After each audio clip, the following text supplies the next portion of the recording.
Ethan had always considered himself a normal man. Average height, average looks, average job. He worked as a mechanic in the small town of Hollowbrook, where everyone knew everyone, and nothing exciting ever happened. That was until the night everything changed. It started with a thought, not his own, but someone else's. A whisper in his mind that wasn't his. He had been working late, the dim garage lights flickering overhead as he tinkered with the engine of an old sedan. The radio crackled softly in the background, playing a static-laced song from decades ago. Then, out of nowhere, a voice cut through the noise. "I can't breathe." Ethan froze. He looked around, expecting to see someone standing in the doorway, but the shop was empty. His pulse quickened. He shook his head, dismissing it as exhaustion. Long hours, too much coffee, that had to be it. Then the voice came again, louder this time, desperate. "Please, help me."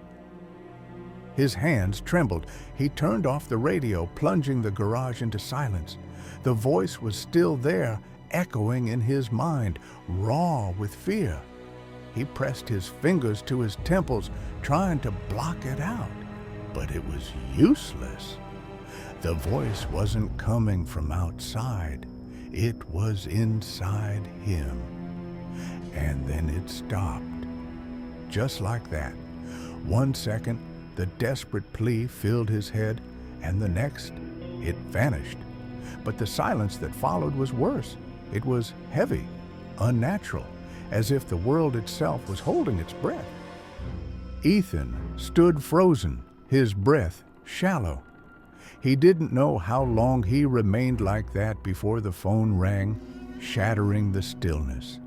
He flinched, then reached for it with trembling fingers. "Ethan?" His sister's voice crackled through the line, tight with panic. "You need to get to the hospital. Dad collapsed." His stomach twisted. "What happened?" "I don't know. He just fell. They're saying it was a heart attack."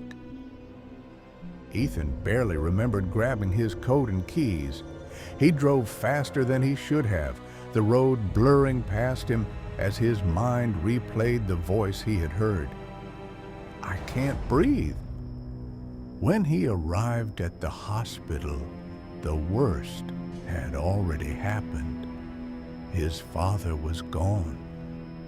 And as Ethan stood over the lifeless body, staring at the face he had known his entire life, the whisper returned, faint, fading, but unmistakable.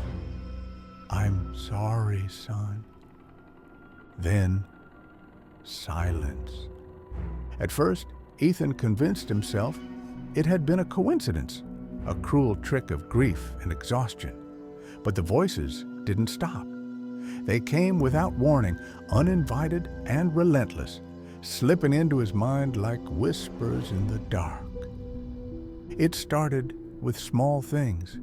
A co-worker complaining about chest pains before collapsing in the garage. A woman on the street clutching her throat, gasping for air. Each time, the final thought would slam into his mind like a scream, raw and desperate. "I can't feel my legs. Why won't they wake up? I never told them I loved them." He tried to ignore them, tried to pretend they weren't real. But the more he denied it, the louder they became. And soon, they weren't just thoughts. They were visions. He would see them, the dying, their eyes wide with terror, their mouths moving in silent screams. At first, they were vague, like shadows flickering at the edges of his vision. But as the days passed, They grew clearer, more defined. They stood beside their victims, watching, waiting, and then one night they spoke to him. He had been driving home from work when he saw the accident unfold. An elderly man stepping into the road, a car skidding, metal crunching against bone.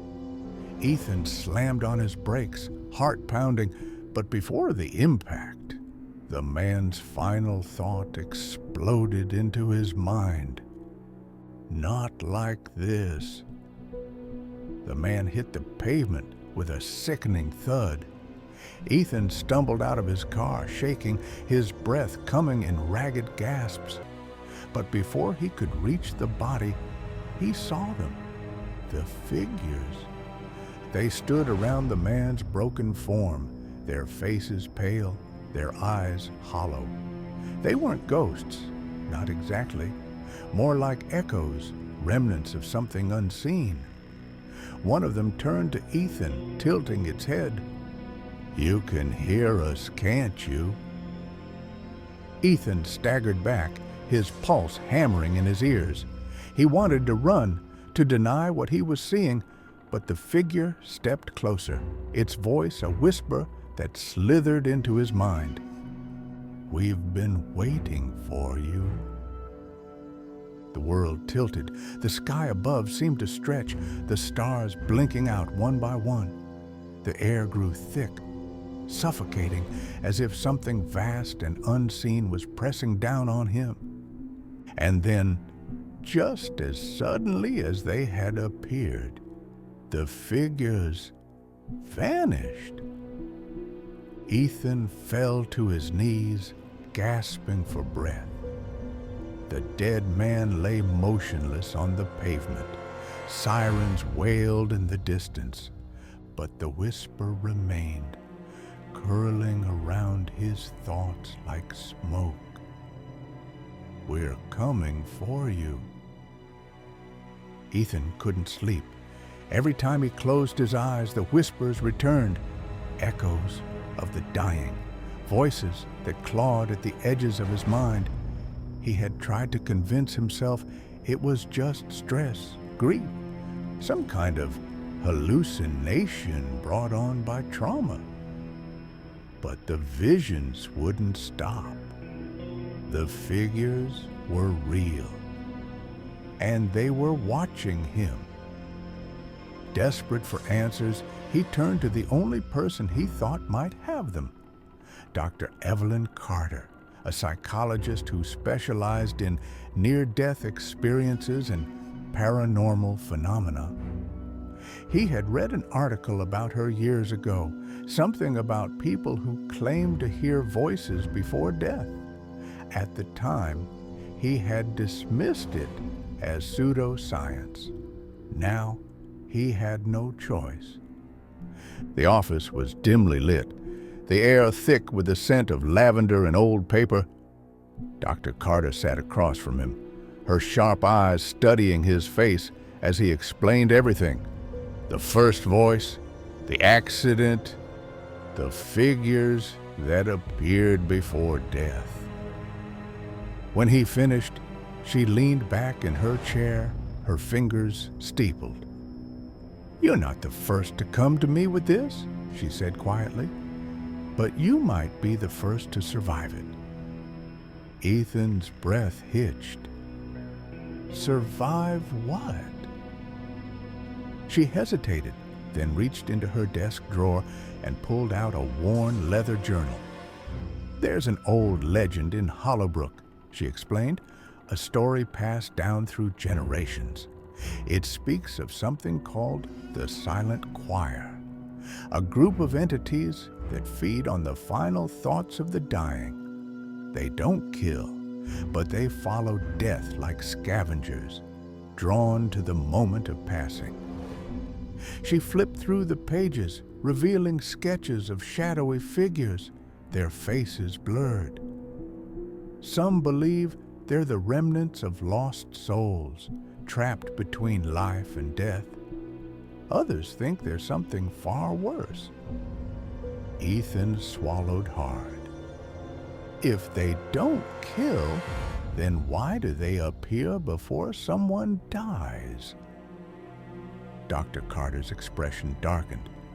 Because they know. They can sense the end before it happens. And the more they feed, the stronger they become. She met his gaze. You're not just hearing their thoughts, Ethan. You're being drawn into their world. A chill ran down his spine. Then how do I stop it? She hesitated. Some say the choir chooses its listeners, that once you hear them, they never truly leave you. She closed the journal. But there is one theory. Some believe that if you can understand their purpose, if you can find the reason they follow death, you might be able to break the connection. Ethan clenched his fists. And if I can't? Dr. Carter's voice was barely above a whisper. Then you become one of them. The words settled over him like a funeral shroud. He had spent his life believing the world was rational, grounded in science and logic. But now he was trapped in something far older, far darker.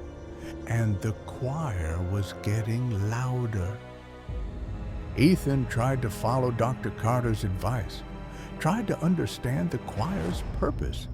He pored over old records, local folklore, anything that might explain why he could hear the final thoughts of the dying and why the choir followed them.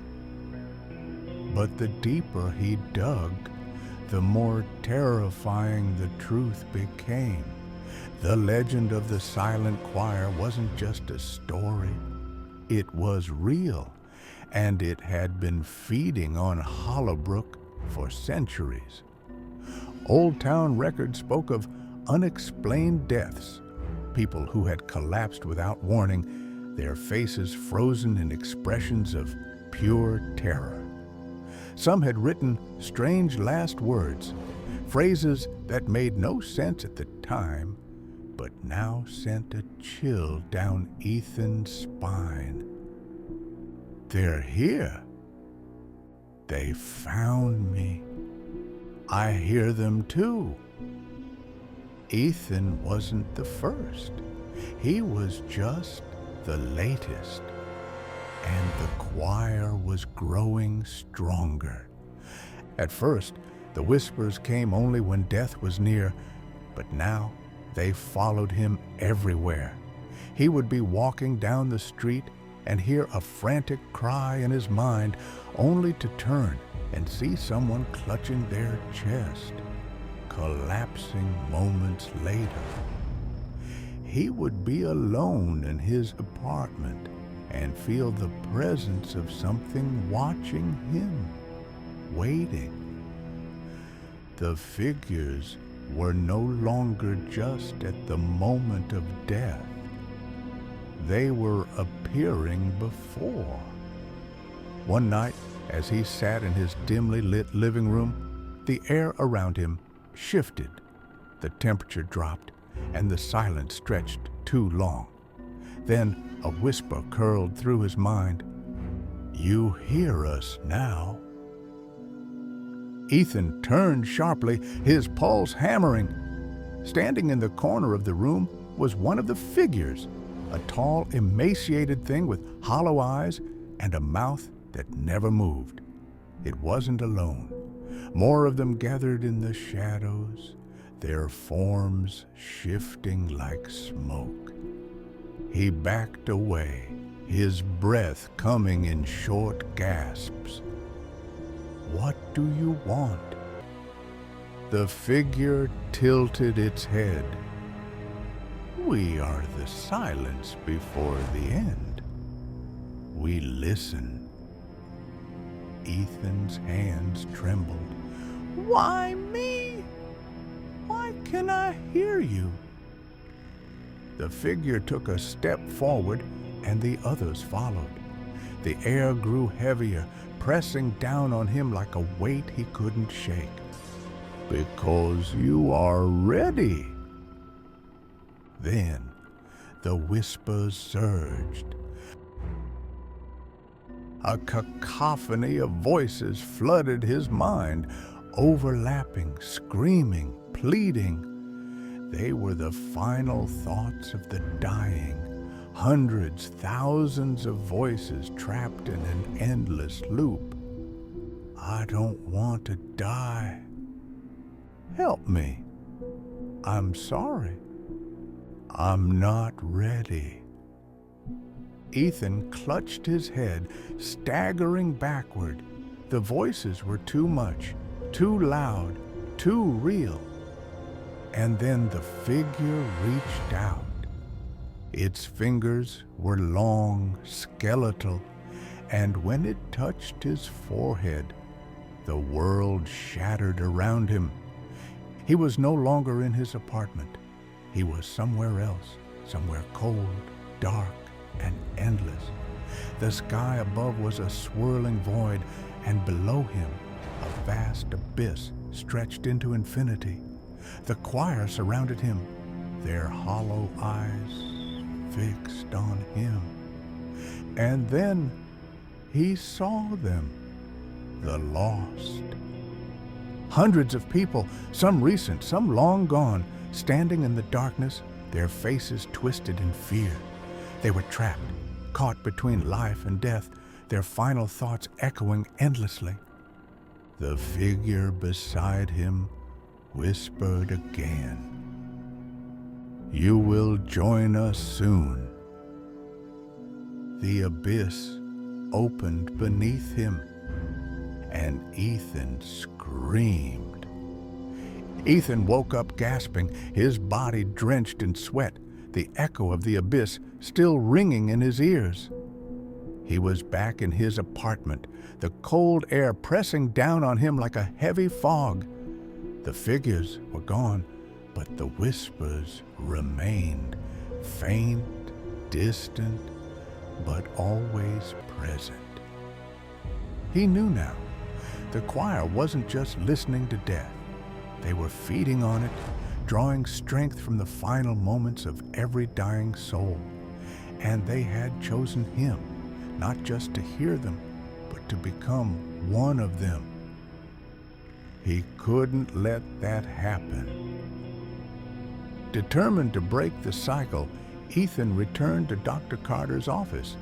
He needed answers, needed to know if there was any way to sever the connection before it was too late. But when he arrived, the door was ajar, the scent of burnt paper and ash lingering in the air.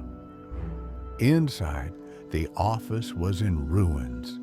The journal was gone, the shelves were overturned, and on the floor, scrawled in blood, were 3 words: "They found her."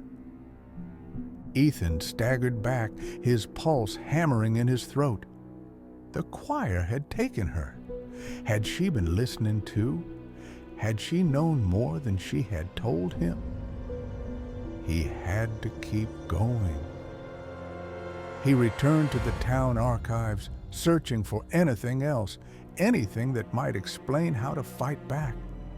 He found old newspaper clippings, accounts of people who had claimed to escape the choir's grasp.